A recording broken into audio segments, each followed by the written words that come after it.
আমার দুঃখ হয়, মাঝে মাঝে আমি ভালো লাগে না আমার সবকিছু। কি হলো এই দেশে? মানুষ এত রুবি হবে কেন? সম্পদ দিয়ে তো কবরে যাবে না, সম্পদ তো পড়ে থাকবে, এদের তো মরতে হবে একদিন। সেই সামান্য জায়গা আর এক গজ কাপড় ছাড়া তো কিছুই সঙ্গে নিতে পারবে না। তারপরে কেন চুরি করবে? তারপরে কেন ঘুষ খাবে? তারপরে কেন দুর্নীতি করবে? তারপরে কেন অত্যাচার করবে? আমি বুঝতে পারি না মানুষ।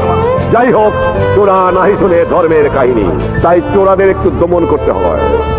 দমন করতে হবে, উপায় নাই। 7.5 কোটি মানুষের চোখের দিক চেয়েই তাদের দমন করতে হবে। আমি বোধহয় মনে করেছি আমি দয়ালু মানুষ। বঙ্গবন্ধু স্লোগান দেয়, বঙ্গবন্ধু কঠোর হও।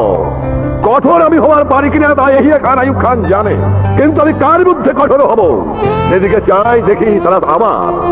কিন্তু এর মধ্যেও যারা চোর, যারা বদমাশ, যারা গুন্ডা, যারা ঘুষখোর, যারা দুর্নীতিবাজ, তাদের উপরে আমার কোনো দয়া মায়া নাই।